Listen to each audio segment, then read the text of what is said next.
Hey guys, welcome to our channel Learno Word. तो आज हम मोहम्मद बिन तुगलक के बारे में पढ़ेंगे, उनकी बायोग्राफी को जानेंगे।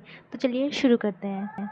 बिन तुगलक है एक बहुत ही इंटरेस्टेड पर्सनालिटी थी मेडिवल इंडियन हिस्ट्री में, क्योंकि उन्होंने 1324 से 1351 एडी तक रूल किया था दिल्ली पे।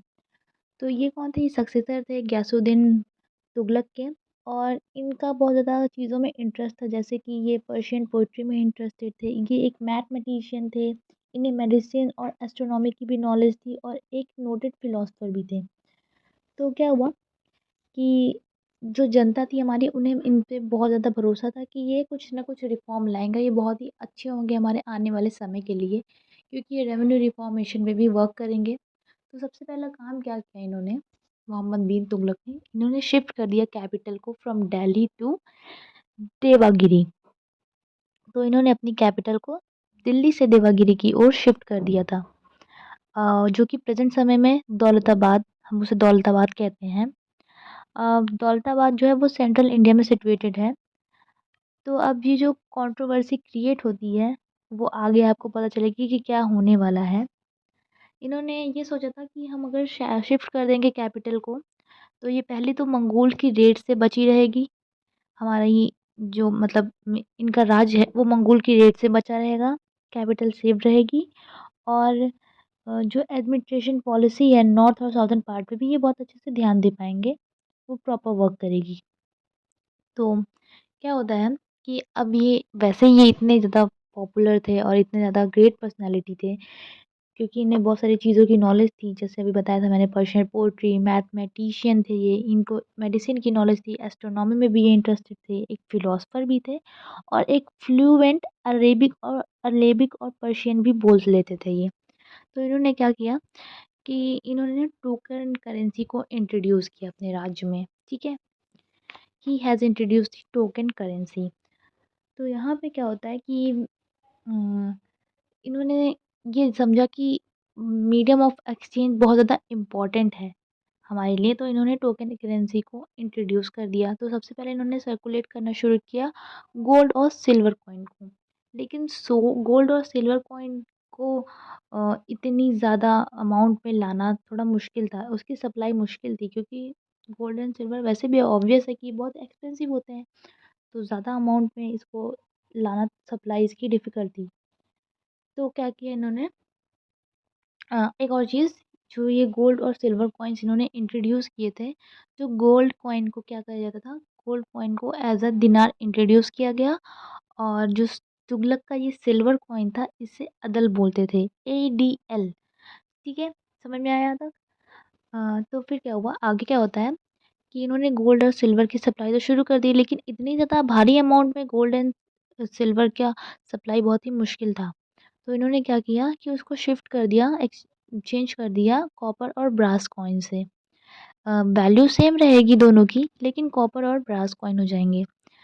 तो फिर क्या हुआ कि ये मतलब किस ईयर से किस ईयर तक चला, 1330 से 1332 तक, मीन्स 1332 तक ये चला इनका। इन्होंने जो जो एक्सचेंज कर दिए थे कॉइन्स। इन्हें पता था कि हाँ, लोग इसकी कॉपी कर सकते हैं, लेकिन फिर भी उसके बावजूद कोई भी गवर्नमेंट ऑफिशियल सील नहीं था उस पे, कि कोई मोहर लगी हो जिससे कि कोई कॉपी ना कर पाए, ऐसा कुछ नहीं था। वो ऑर्डिनरी कॉइन्स की तरह थे। तो लोगों ने क्या किया, इसकी फेक कॉपीज़ बनाना शुरू कर दिया। अब हर घर में इसकी फेक कॉपीज़ बन रही थी। और अगर जनता को जो यहाँ टैक्स देने होते थे, तो वो इन्हीं फेक कॉपीज़ को अपने घर में बना के टैक्स पे कर देते थे। अब धीरे-धीरे क्या हुआ कि जो राज्य की ट्रेज़री थी, मतलब खज़ाना था जो, स्टेट ट्रेज़री फिल आउट होने लगी इन फेक कॉइन से। धीरे-धीरे फ्लड आ गया पूरी मार्केट में, यही फेक कॉइन्स भर गए थे, क्योंकि लोगों ने क्या कर दिया था, अपने घरों में इनकी फेक कॉपीज़ बनाना स्टार्ट कर दिया था। तो अब ये तो आने वाले समय के लिए एक बहुत ही बड़ी प्रॉब्लमैटिक है, वो प्रॉब्लमैटिक कंडीशन है, ये बहुत ही बुरा होने वाला है। इन्होंने पहले ही सोच लिया था कि हमारी जो जनता है उसे एक रिस्पॉन्सिबल गारंटर की तरह बनना होगा, ताकि फेक कॉपीज़ ना बने। लेकिन आज के समय में जब कोई ऑनेस्ट नहीं है, तो उस समय क्या होगा? तो सभी ने शुरू कर दिया फेक कॉपीज़ को बनाना, बहुत ही बुरी कंडीशन आ गई थी उस समय, क्योंकि डेवलपमेंट रुक गया था। जो लोग की कॉपीज़ करते थे कॉइन्स को, उन लोगों ने इतनी अच्छी तरीके से कॉपीज़ की थी कि ये वहाँ के लोग जो रॉयल मेंबर्स थे, उनको ही मुश्किल होता था कि कैसे रिकॉग्नाइज़ करें कि कौन-सा असली है और कौन-सा नकली कॉइन्स है।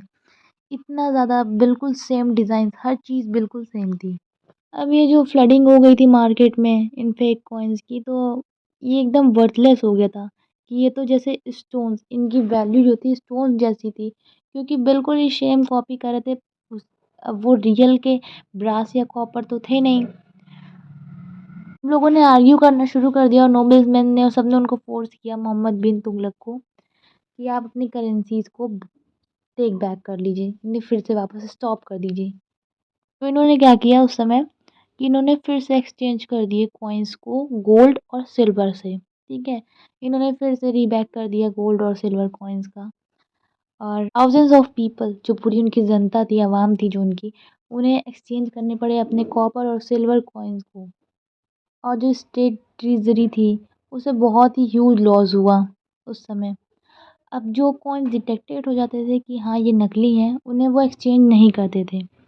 अब इन 1333 में क्या हुआ कि ये जो कॉइन्स थे, ये टोकन कॉइन्स जो बने थे, इन्हें स्टॉप अप कर दिया गया।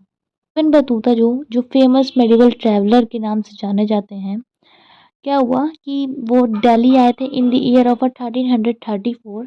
उन्होंने एक बुक लिखी थी कंटेम्पररी इंडिया, जिसमें इन टोकन करेंसीज़ के बारे में कहीं भी मेंशन नहीं है।